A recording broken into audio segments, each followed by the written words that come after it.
नमो हरिहन्ताणं नमो सिद्धाणं नमो आयर्याणं नमो वज्रायाणं नमो लोये सब साहुणं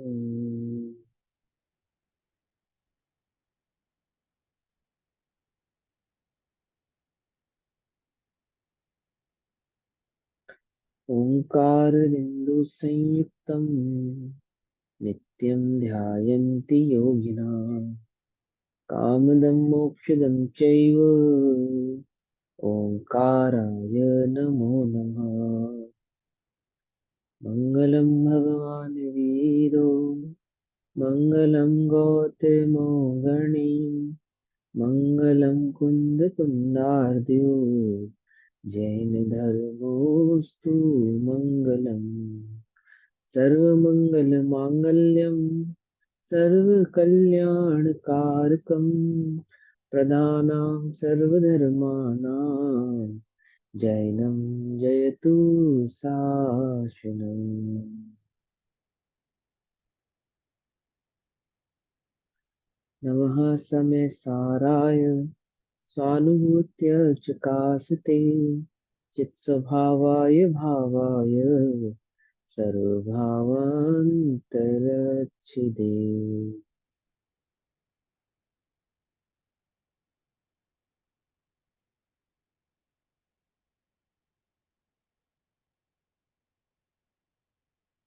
हमारी चर्चा का विषय चल रहा है ग्रंथादिराज श्री समय जी ग्रंथ।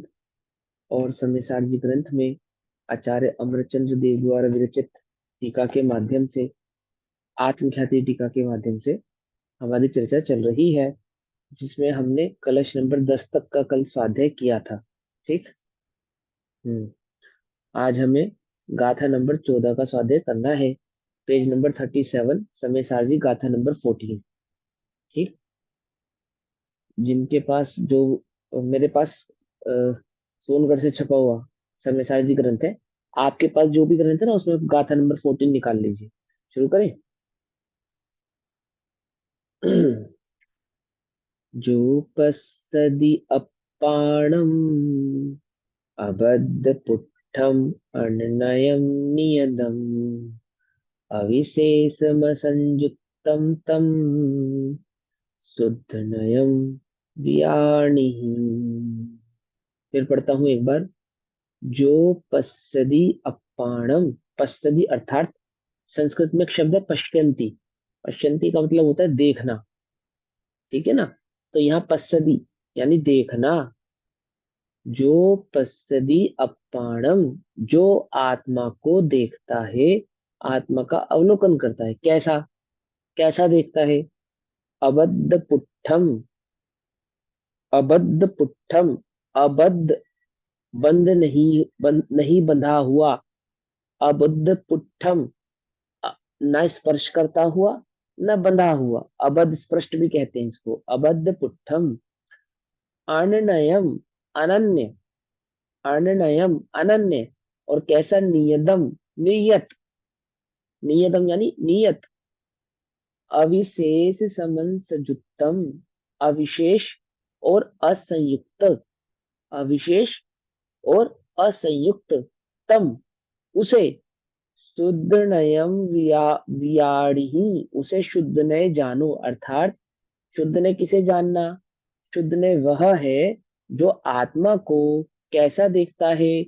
अवध स्पष्ट देखता है, अनन्य देखता है, नियत देखता है, अविशेष देखता है और असंयुक्त देखता है। उसे क्या जानो? उसे शुद्ध नहीं जानो। आई बस समझ में। जोपसदि अप्पाणम् अबद्धपुट्ठम् अननयम् नियतम् अविशेषमसंयुक्तम् तं शुद्धनयम् वियाणिहि। हिंदी में पढ़ेंगे। अनबद्ध स्पष्ट अनन्य जो नियत देखे आत्म को। आहा, क्या कह रहे हैं? अनवद स्पष्ट अनन्य अरूप, जो नियत देखे आत्म को, अविशेष अनसंयुक्त उसको, शुद्ध नय तू जान जो। है, उसे शुद्ध नय जानो। है, हाँ पढ़ते हैं इसको। उस शुद्ध नय को गाथा सूत्र से कहते हैं। कैसा है वह शुद्ध नय?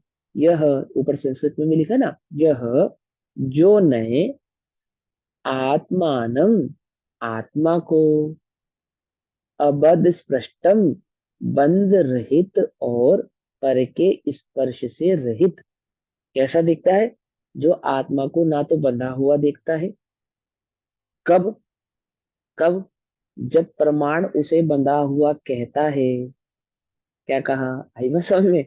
जो नाम, नए, निक्षेप और प्रमाण उसे बंधा हुआ कहते हैं, उसी समय जो नए उस आत्मा को कैसा देखता है? कैसा देखता है? बंध रहित। कैसा हो, कैसा ही आत्मा भी कैसा है?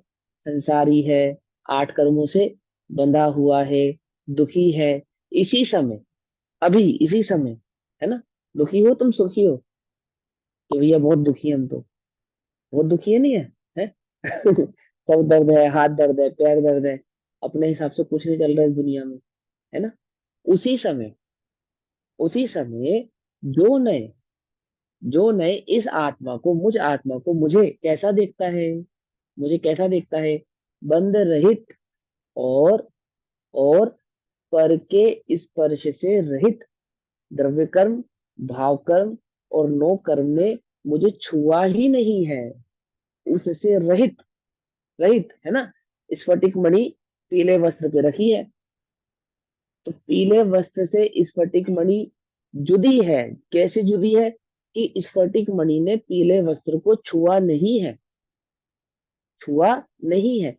मात्र छुआ ही नहीं है, इतना ही नहीं, मात्र इतना ही नहीं, जो स्फटिक के अंदर पीलापन आया है, पीलापन आया ना, स्फटिक ने उसको भी छुआ नहीं है। छुआ नहीं है, है ना? गुजरात में क्या, अड़तोज नथी, अड़तोज नथी, छुआ भी नहीं है। देखो, छुए का समझ ना, मतलब छूना किसको कहते हैं? कुछ नहीं कर पाना, उसको कहते हैं। देखो, आपने सुना होगा लोक में, तू मुझे छू कर दिखा, छू कर दिखा। तो कोई कहे, ये ले छू दिया। कि अरे भैया, छू कर दिखा मतलब ऐसा नहीं। ऐसा नहीं, मतलब कि तू मेरा कुछ बिगाड़ कर दिखा। बात समझे ना? भाई, तू मेरा कुछ बिगाड़ ही नहीं सकता। छूने की तो बात ही दूर, पकड़ में ही नहीं, पकड़ में। तो कहते छूता भी नहीं है, पर के स्पर्श। जो छूता नहीं, उसने मुझे बांध लिया। वाह भाई वाह। वो वाल्मीकि रामायण में आता है ना, हनुमान को इंद्रजीत बांध के ले जाता है। कहाँ ले जाता है? रावण की सभा में। वाल्मीकि रामायण की बात है। तो हनुमान क्या कहते हैं? हनुमान, ये तो सभी ने, आपने बचपन से देखी होगी, इसलिए मैंने वो उदाहरण दिया। तो कहते हैं, भैया ये मुझे बांध के नहीं लाया है, इसमें कहाँ सामर्थ्य है ये मुझे बांध सके? क्या? ये इसमें सामर्थ्य नहीं है। वो तो ये ब्रह्मा का बाण था, तो मैंने इज्जत रखने के लिए जो है ना, स्वयं ही बंध गया। क्या? कुछ बात समझ में नहीं? इसने नहीं मुझे बांधा है, मैं स्वयं ही अपनी इच्छा से बंधा हूं। कहते नहीं कहते, ऐसे ही आठ कर्मों ने मुझे बांधा है, ऐसा नहीं है। ऐसा नहीं है, ये मुझे बांधेंगे, इन्होंने मुझे नहीं बांधा। तो बंद के काल में वो हनुमान उस सभा में कितने निश्चल खड़े, उनको पता है इसने ये बांध ही नहीं सकता। ये क्या है? ये क्या बांध है मुझे? ऐसे ही ज्ञानी, वो शुद्ध नय की दृष्टि है ना उसके पास, वो जानता है, क्या जानता है?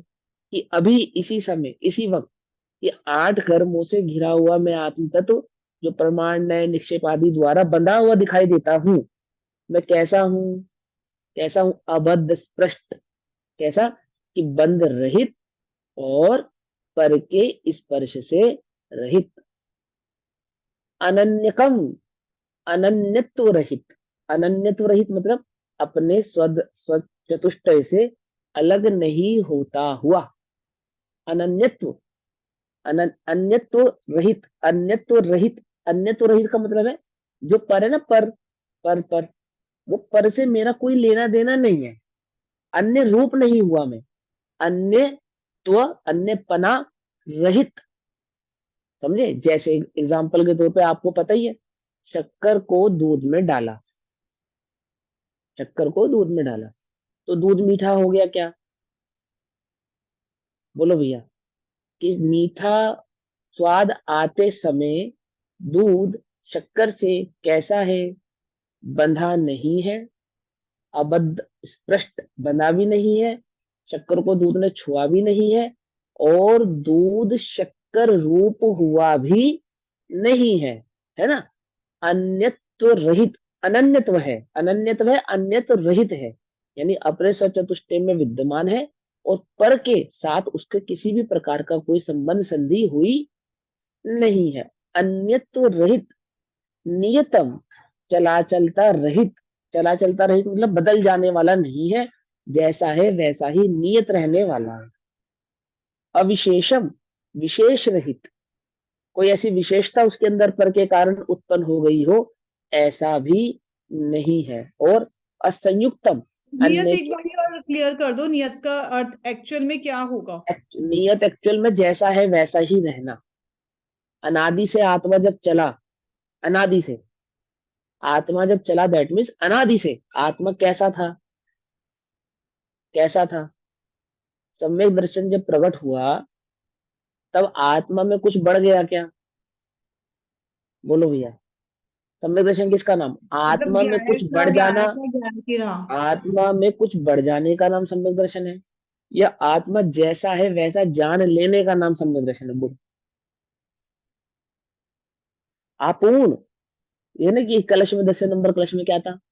आपूर्ण, परिपूर्ण है, परिपूर्ण है। तो वो परिपूर्ण अभी परिपूर्ण हुआ है क्या? कि निश्चय नैने उसे परिपूर्ण किया है क्या? नहीं ना। वह कैसा है? नियत है, जैसा है वैसा है, अपने आप में परिपूर्ण है। वह कभी किसी के द्वारा किसी प्रकार के विशेष बदलाव को पाने वाला नहीं है, जैसा है वैसा ही रहने वाला है। नियत, नियत, आई बात समझ में? नियत है, विशेषता रहित है, असंयुक्त है, अन्य के संयोग से रहित है, किसी का संयोग वह लेता नहीं है, असंग, असंयुक्त। ऐसे पांच भाव रूप से पश्यति, देखता है, देखता है, तम, उसे हे शिष्ट तू, शुद्ध नयम, शुद्ध नय, विजान ही, विजान ही, पहचान, जान, विशेष रूप से उस नय को तू शुद्ध निश्चय नय जान, जो नय तुझे इस आत्म तत्व को कैसा बता रहा है? कि बंध के काल में अबंध बता रहा है, स्पर्श होता हुआ प्रतिभाषित होने पर भी अस्पष्ट ऐसा बता रहा है, ऐसा देख रहा है। क्यों देख रहा है? क्योंकि वो ऐसा है, नियत आत्मा है, अबंध आत्मा है, अस्पष्ट आत्मा है ना? तो देखो विज्ञान भी मानता है ना, शक्कर दूध रूप होती नहीं है। यदि शक्कर दूध रूप हो जावे तो फिर शक्कर से भी मलाई प्राप्त होवे, शक्कर से भी घी प्राप्त होवे। क्यों भैया, मीठे दूध में से घी निकाल सकते हो नहीं निकाल सकते? नहीं, अगर शक्कर दूध हो जाएगी तो शक्कर के मीठेपन का अस्तित्व भी खत्म हो जाएगा फिर। अस्तित्व खत्म हो जाएगा, शक्कर का ही अस्तित्व खत्म हो जाएगा, दो में से वो एक का दूध का अस्तित्व ही खत्म हो टेस्ट जाएगा। देगी फिर। समझ नहीं थी समझ में? या तो शक्कर दूध रूप हो जाएगी या तो दूध शक्कर रूप हो जाएगा, दो में से कोई एक चीज तो एक दूसरे के रूप होगी। लेकिन उसमें ग्लूकोज की मात्रा अलग, कैल्शियम की मात्रा अलग, है ना, अन्य अन्य की मात्रा अलग। ये प्रतिभाषित, ये ज्ञान कराती है कि मिली हुई शक्कर भी दूध में मिलने के बाद भी उससे भिन्न है, अथवा पानी और दूध आपस में कैसे हैं? भिन्न है। तो अबध स्पष्ट है। अब टीका में कहते हैं, शुद्ध ने बताते हैं, निश्चय से, वास्तव में, एक्चुअल तो, रियलिटी तो बात यही है। क्या है? कि अबध स्पष्ट अनन्य नियत अविशेष और असंयुक्त, ऐसे आत्मा की जो अनुभूति तो शुद्ध नय है। शुद्ध नय क्या है? ऐसे आत्मा की अनुभूति, अनुभूति, अनुभव, कैसे आत्मा का अनुभव? जो अबद्ध है, अस्पष्ट है, अनन्य है, नियत है, अविशेष है और असंयुक्त है। ऐसे आत्मा का जो अनुभव है वह शुद्ध नहीं है, अर्थात उस आत्मा का अनुभव करके वे आत्मा कैसा है यह बताने वाला शुद्ध नय है, शुद्ध नय है, ठीक। और वह अनुभूति आत्मा ही है, आत्मा ही अनुभूति है। पकड़ में बात। इस प्रकार आत्मा एक ही प्रकाशमान है, एक ही प्रकाशमान है मतलब अखंड है, अपने आप में अखंड है। शुद्ध नए आत्मा की अनुभूति या आत्मा सब एक ही है। शुद्ध नए कहो, निश्चय नए कहो, आत्मा कहो, अर्थात आत्मा की अनुभूति कहो। क्योंकि निश्चय नए उस आत्मा को कैसा बतलाता है, जैसा आत्मा है वैसा बतलाता है। और आत्मा ऐसा है ये तुमने कैसे जाना, निज विभव से दर्शा रहा, है ना, निज विभव से दर्शा रहे। करना मनन, है ना, नहीं करना, क्या मत करना, छल ग्रहण यदि हो कहीं कुछ स्खलन। क्या बताया था टीका में उन्होंने, कि हम अपने निज विभव आत्मा के वैभव से, क्या क्या है वो वैभव, निश्चय और और नय की, निश्चय और व्यवहार की वह लक्ष्मी भी हमारा आत्म वैभव है, और उस आत्मा की अनुभूति भी हमारा वैभव है ना। और वह द्वादशांग जो कहाँ से, केवली के माध्यम से गणधरों से होता हुआ आचार्य परंपरा से हमें प्राप्त हुआ है, वह भी हमारा वैभव है ना। और उसी के अकॉर्डिंग वो जो ज्ञान हमें मिला है उसी के अकॉर्डिंग हमने ये अनुभूति से अनुभूत करके इसको प्रस्तुत किया है, इसको प्रमाण किया है, ये सब हमारा वैभव है। तो हम निश्चय से भी आत्मा बता रहे हैं तुम्हें, व्यवहार से भी आत्मा बता रहे हैं तुम्हें, और उसमें मूल क्या है, अनुभूति प्रधान है, अनुभूति स्वरूप भगवान आत्मा, ठीक। तो वह अनुभूति से आत्मा ही है।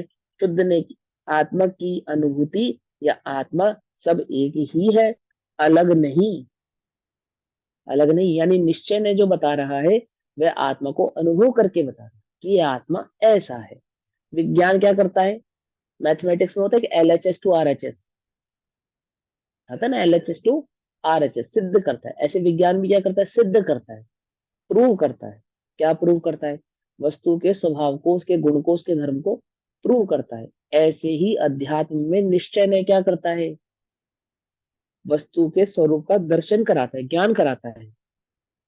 यह शिष्य पूछता है कि जैसा ऊपर कहा है वैसे आत्मा की अनुभूति कैसे हो सकती है, अबध स्पष्ट आत्मा की अनुभूति कैसे हो सकती है, अनन्य नियत आत्मा की अनुभूति कैसे हो सकती है। उसका समाधान यह है कि बद स्पष्ट आदि भाव अभूतार्थ है। अभूतार्थ है मतलब, अभूतार्थ मतलब सच्चे नहीं है। अब सच्चे नहीं है कहने का मतलब यहाँ पे बिल्कुल ही मिथ्या है, ऐसा मत समझना। मैंने स्वभाव के सन्मुख जाकर देखने पर वे अभूतार्थ है, ये स्पष्ट करा ना पीछे की गाथाओं में। कर्म के सन्मुख जाकर, कर्म की अपेक्षा से देखने पर वे भूतार्थ है, परंतु स्वभाव के सन्मुख जाकर देखने पर वे कैसे हैं, अभूतार्थ है, ठीक है ना। इसलिए यह अनुभूति हो सकती है, इस बात को दृष्टांत से प्रकट करते हैं। अब यहाँ पे दृष्टांत करके बताएंगे, 5 है ना, तो 5 दृष्टांत देंगे, ठीक है ना। कौन कौन से, अबद्ध स्पष्ट, अबद्ध के, अस्पष्ट के, अनन्य नियत अविशेष और असंयुक्त, 5 दृष्टांत सुनो भैया। ऊपर टीका में भी दिए, आचार्य देव ने संस्कृत में पढ़ते रहना, मिलान करते रहना, कहीं पे लगे कि नहीं ये ऐसा कैसे हुआ, आचार्य देव ने ऐसा कैसे कहा है। देखो भैया, जैसे कमलिनी, कमलिनी मतलब वो तालाब में कमल का फूल होता है, कमल खिला हुआ फूल, कमलिनी पत्र, पत्र माने उस कमल का पत्ता, वो कमल होता है, कमल कई सारे पत्तों का समूह बन के कमल बनता है। तो कमलिनी पत्र, पत्र यानी कमल का पत्ता, लीफ, लीफ।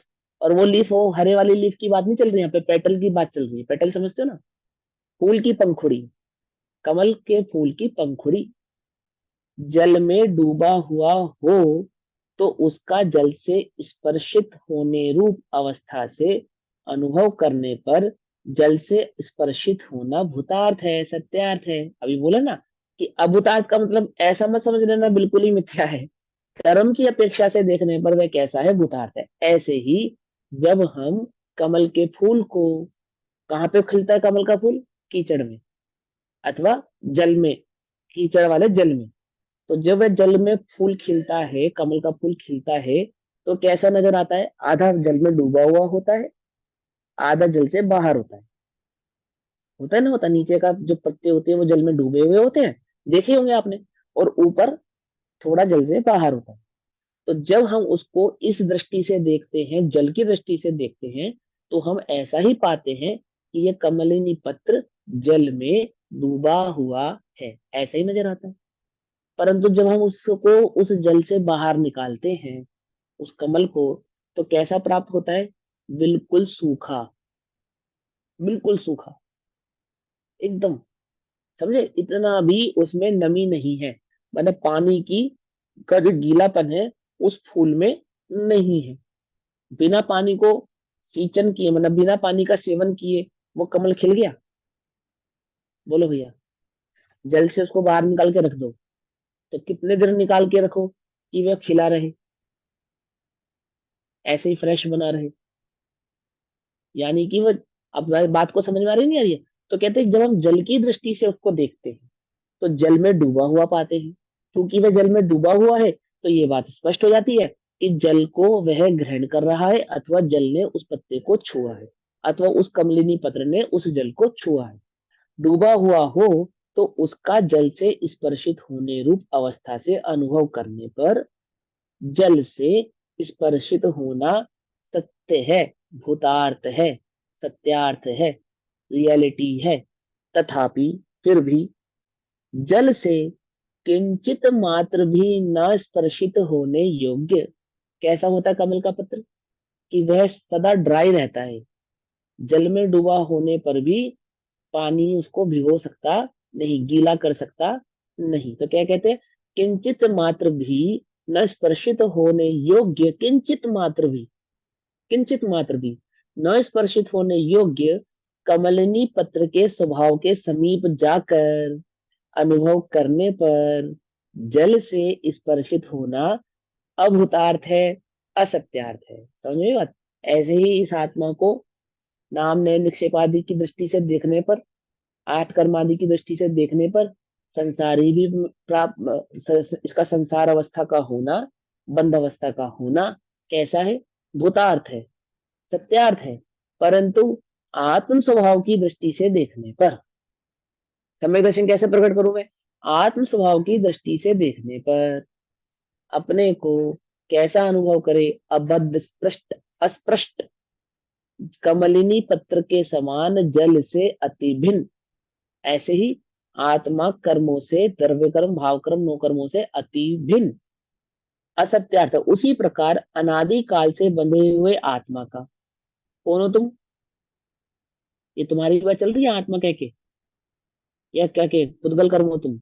दो में से एक तो होंगे, आत्मा हो, है? चलो, देखो, समझ में समझ में तो मेरी बात चल रही है ना, ये बात समझ में तो आनी चाहिए। बंधे हुए आत्मा का मैं अपने आप को कैसा मान रहा हूँ? बंधा हुआ मान रहा हूँ, सुखी दुखी मान रहा हूँ। तो असत्यार्थ मान रहा हूँ या सत्यार्थ मान रहा हूँ? असत्य। सत्यार्थ मान रहा हूँ। हाँ, ये भी सत्यार्थ है, जो तुम मान रहे हो सत्यार्थ है, चिंता मत करो, सत्यार्थ है। घबराना नहीं।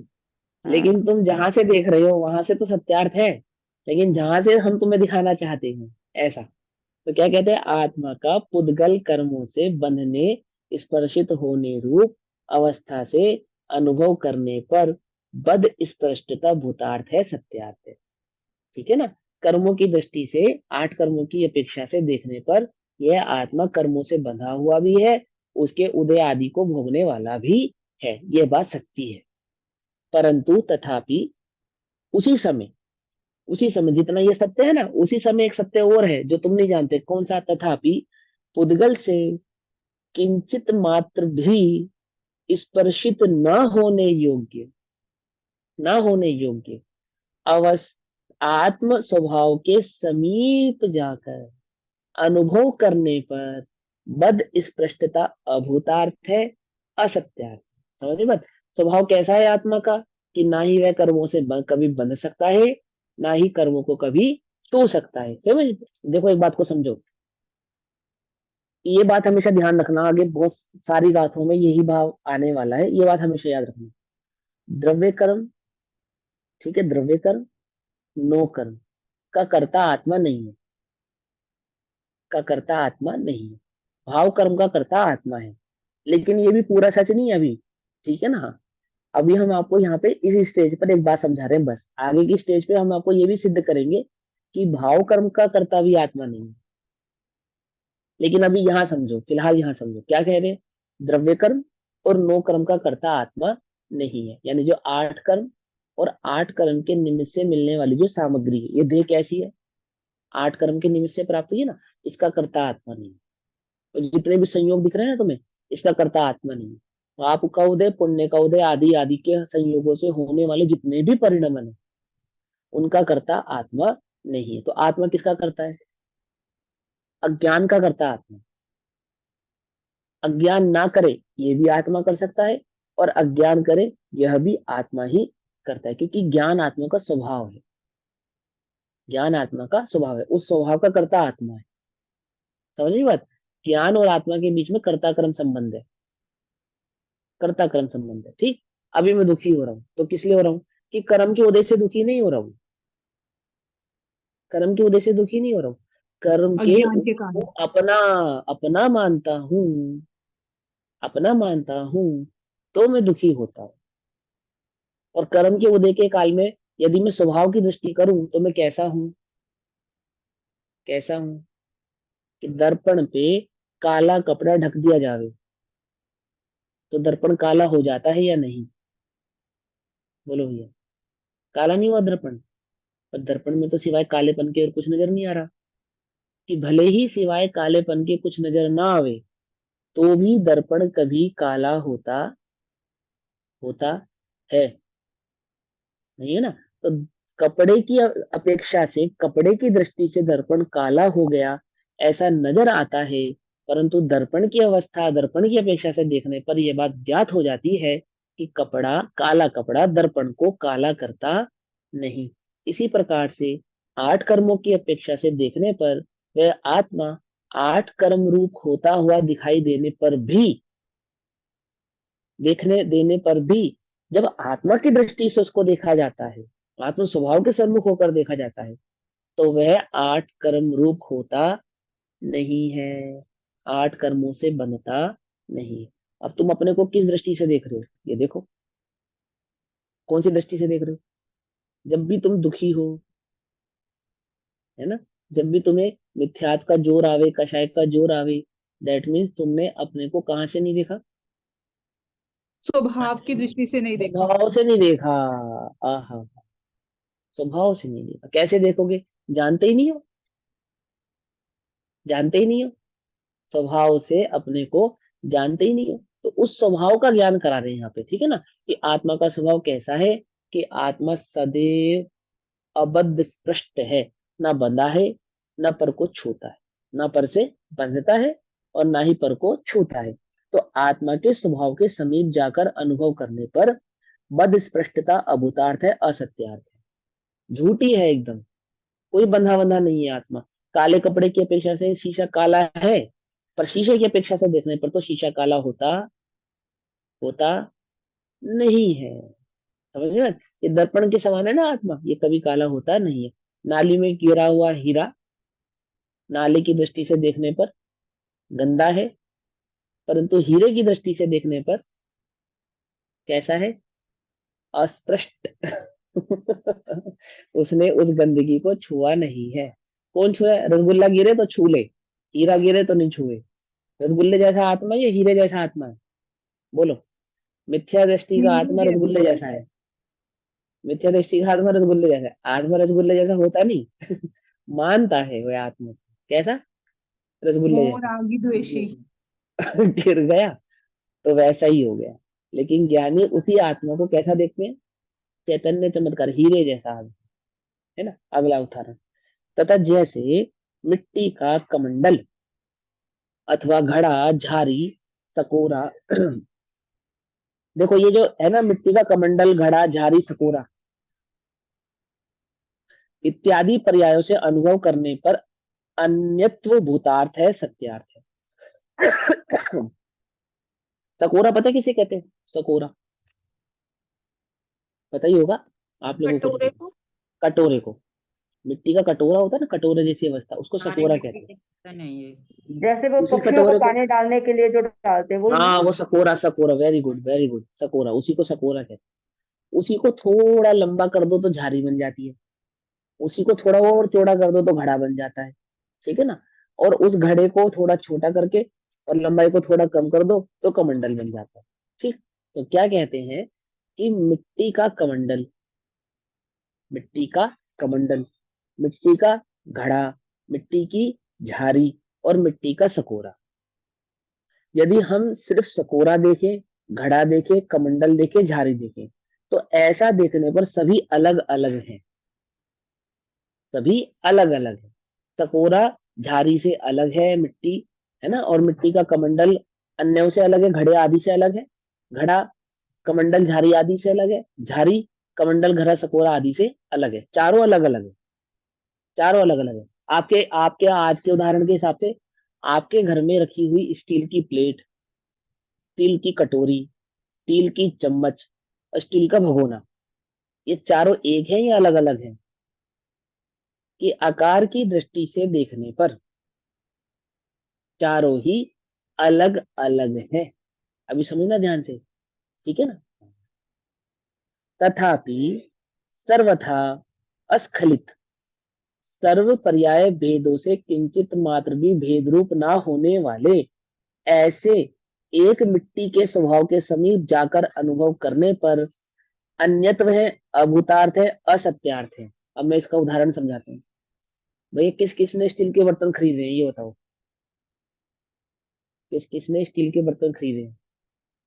खरीदे तुमने? नहीं, ये सब बस मिल गए गिफ्ट में। खरीदने गया कोई? मतलब कैसे कैसे खरीद के लाते मालूम है? मैं बताऊं, देखो, बर्तन बेचने वाले की दृष्टि से देखने पर वो उसको कटोरा, चम्मच, झारी, भगोना की अपेक्षा से नहीं बेचता, वजन किलो की अपेक्षा से बेचता है, समझ में? उसके लिए चारों ही क्या है? स्टील मात्र है, स्टील। स्टील मात्र है। लेकिन हमारे लिए, क्योंकि हम क्या खरीदने गए हैं? स्टील खरीदने गए हैं। बेचने वाला चम्मच नहीं बेचता, कटोरी नहीं बेचता, कमंडल नहीं बेचता, क्या बेचता है? स्टील बेचता है, स्टील बेचता है ना। और जो खरीदने वाला वो क्या खरीदता है? स्टील खरीदता है। ऐसा तो नहीं है। नहीं, अरे ये तो नहीं, पता नहीं, तुम्हें खरीदी नहीं है, समझे भैया, जिन्होंने खरीदी वो जानते हैं इस बात को, ठीक है, नहीं ठीक है। नहीं हाँ, वेट क्योंकि से ही मिलता है, सबका वेट से ही मिलता है स्टील। आजकल नहीं, तुम लेकिन यूज सबकी तो कराओगे प्राइस मिक्सिंग अलग मशीन। अलग हाँ, वो होती सारे है। अरे बर्तन सुनो भैया, खरीदो, वो तराजू में नापते हैं, कहते हैं इतनी किलो स्टील हो गई, उस हिसाब से पैसे हाँ, देते तो कोई बात नहीं दीदी, कोई बात नहीं, किसी ठग के पास चले गए आप, सुनो हमारी बात। हमारी बात सुनो आप ध्यान नहीं से, मतलब मैं ये कहना ठीक है। चाह रही हूँ कि सबके तो रेट डिफरेंस होते हैं ना। कटोरी का हाँ अलग है, कोई चम्मच बात का नहीं, अलग है, प्लेट का कोई अलग बात है, नहीं, सुनो मेरी तो बात, किलो के मेरी हिसाब से बात कैसे सुनो, मिले? सुनो सुनो सुनो, हमें ज्यादा आपके उसमें पढ़ना नहीं है, गृहस्थी में। हम तो आपको सीधी एक बात बता रहे हैं, ठीक है। जिन्होंने खरीदे वो ये बात जानते हैं, है ना। समझ लो ध्यान से। अरे चीनी के खिलौने खरीदते हैं ना दिवाली पे, वो भी ऐसे बिकते हैं ना। हमें तो यहाँ इस मिट्टी का उदाहरण देना, बस उसको समझो बात ध्यान से। तो स्टील का तुमने मिट्टी के बर्तन कहाँ देखे? हमने तो इसलिए स्टील का उदाहरण दे दिया, ठीक है ना। और तुम सोन स्वर्ण का खरीदने चले जाओ, तुम झुमकी खरीदने गए, चेन खरीदने गए, कड़ा खरीदने गए, है ना, बाली खरीदने गए, तो किस भाव से बेचता है? आकार के भाव से बेचता है या ग्राम के भाव से बेचता है? ग्राम के भाव से बेचता है ना। और तुम क्या खरीदते हो? ग्राम के भाव से खरीदते हो या आकार के भाव से खरीदते हो? किस भाव से खरीदते हो बोलो भैया? कुछ बात समझ में आई या नहीं? पकड़ भाई। उसी समय, एक ही समय में तुम खरीदते हो झुमकी और सुनार बेचता है सोना, झुमकी नहीं बेचता, ध्यान रखना। तुम खरीदते हो चेन और सुनार बेचता है स्वर्ण, चेन नहीं बेचता। पकड़ में आ रही बात नहीं? पकड़ में। वो स्टील के बर्तन वाला, जो स्टील का बर्तन है, वो बेचता है स्टील, और तुम क्या खरीदते हो? कहीं प्लेट खरीदते हो, कहीं चम्मच खरीदते हो, कहीं कटोरी खरीदते हो, कहीं इत्यादि वस्तु खरीदते हो, है ना।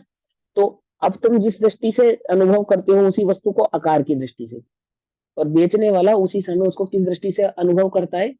निराकार एकमात्र परमानंद स्टील के माध्यम, अथवा परम आनंद जो इसका गोल्ड का स्वर्णपना। यही ऐसी बात बता रहे हैं, क्या कहते हैं? कि एक मिट्टी के स्वभाव के समीप जाकर अनुभव करने पर अनन्यत्व, अन्य अन्यपना जो है, सकोरा झारी से अलग झारी, घड़े से अलग घड़ा, कटोरे से अलग, ये अन्यत अभूतार्थ है, असत्यार्थ है, क्योंकि वहां पे सिर्फ और सिर्फ मिट्टी ही है, अन्य कुछ नहीं। चारों तरफ स्टील ही स्टील है, कटोरी चम्मच स्टील है ना, प्लेट और भगोने में स्टील के अलावा और कुछ नहीं है। पकड़ में ही बात नहीं, पकड़ में ही। वहां झुमकी कड़े चेन में स्वर्ण के अलावा और कुछ नहीं है। इसी प्रकार आत्मा का नारक आदि पर्यायों से अनुभव करने पर पर्यायों के अन्य अन्यत्व रूप अन्यत्व भूतार्थ है, सत्यार्थ है। यानी चार गति की अपेक्षा से अनुभव करने पर यह आत्मा चार गति रूप, ठीक है ना, और पांच इंद्रियों की अपेक्षा से देखने पर पांच इंद्रिय रूप होता है, यह बात सत्यार्थ है।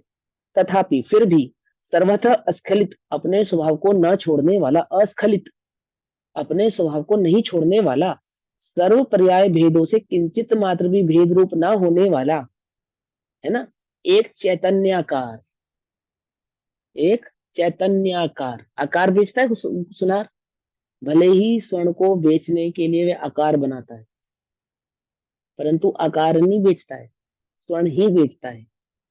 फिर बात समझ में नहीं?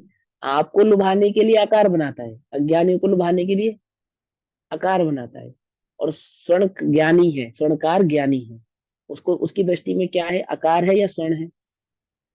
बोलो भैया, तुम स्वर्ण बेचने जाओ तो आकार खरीदेगा या स्वर्ण खरीदेगा? बोलो भैया, क्या खरीदेगा? स्वर्ण खरीदेगा। स्वर्ण खरीदेगा। हाँ, तो स्वर्णकार स्वर्ण खरीदता है, खरीदता है ना, अथवा लोहार लोहा खरीदता है। तो तुम कौन हो? आत्मार्थी, मोक्षार्थी। तुम क्या देखोगे? स्वर्णकार की दृष्टि में सोना ही सोना है, हीरे के व्यापारी की दृष्टि में हीरा ही हीरा है ना, लोहार की दृष्टि में लोहा ही लोहा है। और तुम्हारी दृष्टि में क्या है? मोक्षार्थी की दृष्टि में क्या होना चाहिए? आत्मा। आत्मा ही आत्मा होना चाहिए। और अभेद अखंड आत्मा की, आत्मा। हाँ, है ना, तो उसकी दृष्टि से देखने पर वो कैसा है? एक चैतन्य आकाश आत्म स्वभाव के समीप जाकर अनुभव करने पर अन्यत्व अभूतार्थ है, असत्यार्थ है। यानी इसमें जो भेद हुआ है पांच इंद्रियों का, चार गतियों का, वह क्या है? अभूतार्थ है, असत्यार्थ है। क्यों? मैं स्त्री हूँ, अभूतार्थ है, भैया असत्यार्थ है। मेरा सहनन कमजोर है, अभूतार्थ है, असत्यार्थ है। समझ में ही बात नहीं? समझ? मैं छोटा हूँ, बड़ा हूँ, काला हूँ, गोरा हूँ, अभूतार्थ है, असत्यार्थ है। पकड़ में ही बात? ऐसा। हाँ, बोलो बोलो। भैया अगर हम इसे सर्वथा अभूतार्थ मानेंगे सर्वथा, हाँ हाँ तो एकांत दोष होएगा ना फिर? हाँ। सर्वथा का मतलब क्या होता है? कि पूरा ही अभूतार्थ मान लिया कि वस्तु स्वरूप से देखा कैसा? तो पूरा की कर्मों की वस्तु, अपेक्षा से हमें भाव नहीं वाला, वस्तु की, वस्तु स्वरूप की अभाव वाला अपेक्षा ना। से, वस्तु स्वरूप की अपेक्षा से देखा तो पूरा ही अभूतार्थ है वो पर पदार्थ। अपेक्षा बोल रहे हो ना आप? बोल रहे हो ना? बोल रहे हो? अवस्तु स्वरूप की अपेक्षा से देखा तो वह पर के साथ उसका संबंध पूरा ही अभूतार्थ है, बिल्कुल एकांत, बिल्कुल सत्य है ये बात। क्योंकि आपने पहले ही बोल दिया ना, हम वस्तु स्वरूप की अपेक्षा से देखा। तुम वस्तु स्वरूप की अपेक्षा को जानते हो ना, जो जानते हैं उनके लिए पूरा ही अभूतार्थ है, कोई दोष नहीं। वस्तु स्वरूप की अपेक्षा को नहीं जानने वालों के लिए एकांत है। क्या कहा? ठीक समझे है। नहीं समझे? जब आपने कही दिया वस्तु स्वरूप की अपेक्षा से देखा तो बिल्कुल अपने को आत्मा ही मानो, आत्मा ही हूं, अन्य कुछ नहीं हूं, कोई दोष नहीं है। लेकिन जो स्वरूप की अपेक्षा यानी कि उस भाव को नहीं जानते, उनके लिए एकांत है। तो कहते हैं ना, अन्यमति ने भी बोला कि आत्मा चैतन्य चमत्कार रूप है, और एक सियादवाद वाली वादी ने भी बोला आत्मा चैतन्य चमत्कार रूप है। कौन सत्य बोल रहा है? कौन सत्य बोल रहा है? हाँ, वस्तु स्वरूप को नहीं जानता सियादवादी। तो दोनों ही। हाँ, वो असत्य बोल रहा है जो वस्तु स्वरूप को नहीं जानता। बात भले ही सत्य कह रहा है, परंतु उसके वाक्य कैसा? असत्य है। सत्य किसका है? त्यागवादी का वाक्य कथन ही एकमात्र सत्य है, ठीक है ना। उसका अपेक्षा से देखने पर अभूतार्थ है और स्वभाव की अपेक्षा से देखने पर भूतार्थ, ठीक है ना। कर्म की अपेक्षा से देखने पर आत्मा बंधा हुआ है, और स्वभाव की अपेक्षा से देखने पर आत्मा अबध स्पष्ट है। और जो हमें सम्यक दर्शन प्रकट करना है ना, तो किस अपेक्षा से देखना पड़ेगा?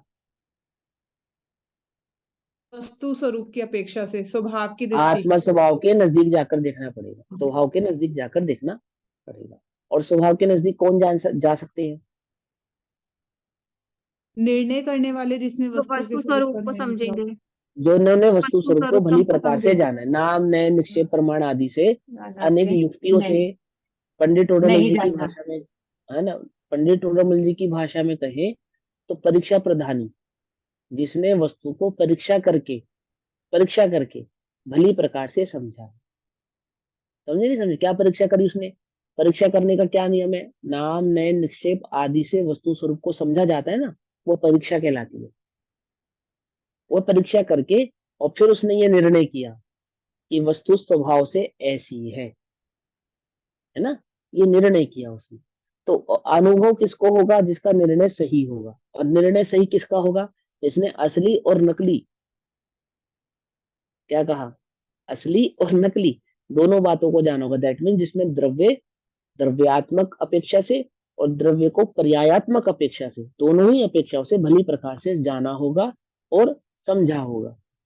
पकड़ में ही बात नहीं? पकड़ में, यानी निश्चय और व्यवहार दोनों ही अपेक्षाओं से जिसने उस वस्तु को भली प्रकार से अवलोकन किया होगा, सही तरीके से उस वस्तु को समझा होगा।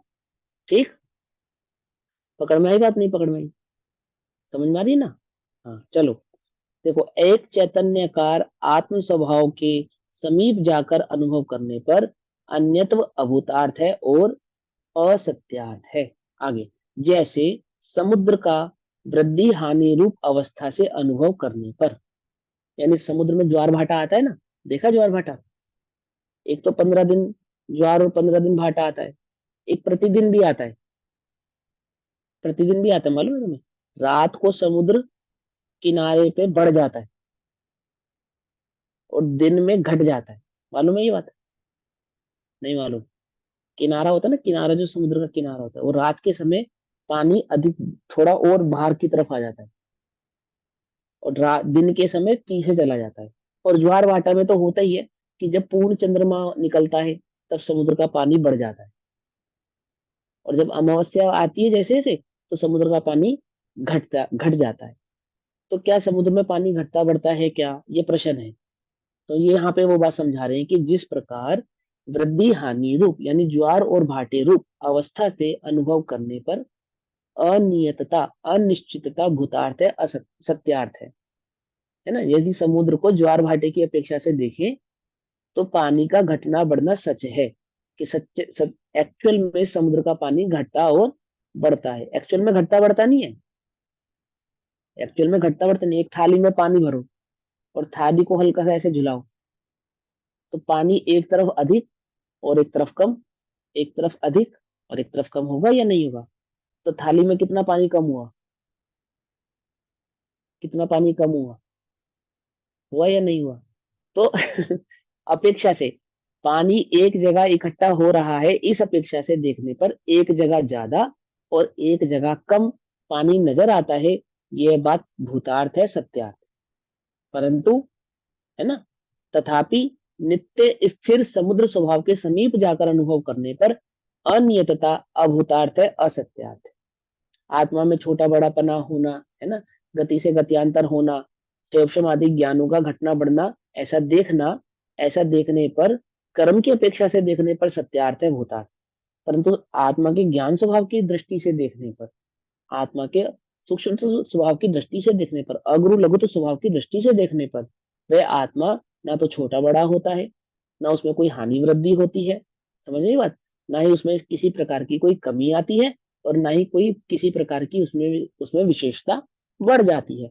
इस प्रकार आत्मा का वृद्धि हानि रूप पर्याय भेदों से अनुभव करने पर अनियतता भूतार्थ है, सत्यार्थ है। फिर भी नित्य स्थिर निश्चल आत्म स्वभाव के समीप जाकर अनुभव करने पर अनियतता अभूतार्थ है और असत्यार्थ है, यानी आत्मा में किसी प्रकार की अनियतता अनिश्चितता होती नहीं, आती नहीं है। किसमें? इस आत्म तत्व में। समझ में आती? समझ, इस आत्म तत्व में। जैसे स्वर्ण का चिकनापन, पीलापन, भारीपन इत्यादि गुण रूप भेदों से अनुभव करने पर विशेषता भूतार्थ है, सत्यार्थ है। सोने का पीलापन होना, चिकनापन होना, भारी होना, ज्यादा होने पर भारी हो जाएगा, कम होने पर हल्का हो जाएगा, है ना। उसमें शाइनिंग, उसमें कुछ इस तरह की अवस्था प्रकट होती है ना, ज्यादा गर्म करने पर ज्यादा शाइन करता है, कम गर्म करने पर कम शाइन करता है। ऐसे उसमें चिकनापन, पीलापन आदि आदि की जो कई सारी अवस्थाएं होती हैं, उन अवस्थाओं की अपेक्षा से देखने पर तो सत्यार्थ है, भूतार्थ है। तथापि जिसमें सर्व विशेष विलय हो गए हैं, जिसमें कोई विशेषता का उद्गम नहीं है, ऐसा स्वर्ण स्वभाव के समीप जाकर अनुभव करने पर विशेषता अभूतार्थ है, असत्यार्थ है। एक सोना 100 साल पुराना है, एक सोना अभी आज अभी खरीद के लाए हो, बोलो भैया कौन सा महंगा है, कौन सा सस्ता है, बताओ भैया। जिस दिन सेम है। जिस भाव होंगे उतना ही होगा। एक व्यक्ति को टूटा फूटा 100 साल पुराना, बिल्कुल बकवास खराब, बिल्कुल 1 किलो सोना दिया, दो बहू है ना, एक बहू को, और दूसरी बहू को 100 ग्राम बिल्कुल नया चकाचक हार, बिल्कुल एकदम चमकदार, अभी पहन ले तो सारी दुनिया तारीफ करे, 100 ग्राम वो हार। तो दोनों को कहा कि तुम दोनों इसमें से एक एक चीज चुन लो, या तो 1 किलो सोना ले लो या 100 ग्राम हार ले लो। 100 करोड़ की 1 किलो सोना कैसा है, बिल्कुल टूटा फूटा पुराना काला हो रहा है एकदम गंदा, और 100 ग्राम सोना कैसा है, बिल्कुल चमकदार, अभी पहने तो सब कह रहे वाह क्या हार पहना है। बोलो भैया कौन सा लोगे, सुनना तो सुनना ही है। लोगे कौन सा ये बताओ। 1 किलो। क्वांटिटी ज्यादा वाला। हाँ। हाँ हाँ, बनिया बनिया बनिया बनिया, बताओ कौन सा लोगे। मूर्ख होगा 100 ग्राम लेगा, नहीं समझे। तो किस दृष्टि से देखा तुमने, जिसमें सभी विशेषताएं विलय हो गई हैं, वो चमकदारपना सोने का जो दिख रहा था, एकदम नया चकाचक हार दिख रहा था, और एक सोना कैसा दिख रहा था, पुराना सड़ा गला दिख रहा था। दोनों ही प्रकार की विशेषता जिसमें विलय हो गई है, एक स्वर्ण के नजदीक, उसके स्वभाव के नजदीक जाकर देखने पर, ऐसी समझ भी भैया दोनों ही, स्वाध्याय करने से ही आई है, नहीं तो बेवकूफी थे। पहले क्या थे, बनिया नहीं थे, मतलब 100 ग्राम सोना ले लेते आप हैं। स्वाध्याय ने तुम्हें सोने की कीमत सिखा दी है, बहुत बढ़िया। चलो, ऐसे सुवर्ण स्वभाव के समीप जाकर अनुभव करने पर विशेषता अभूतार्थ है और असत्यार्थ है।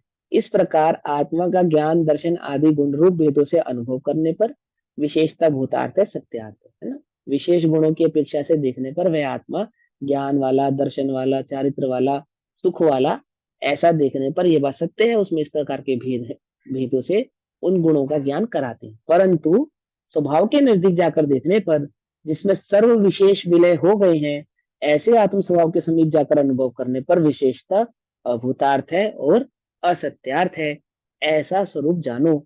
बाकी चर्चा हम कल करेंगे, तब तक के लिए सभी को जय जिनेन्द्र, ओम नमः सिद्धेभ्य। निज निधि निज में बताई, यह अनंत उपकार है, उसके लिए जिनवाणी माँ को वंदना शत बार है।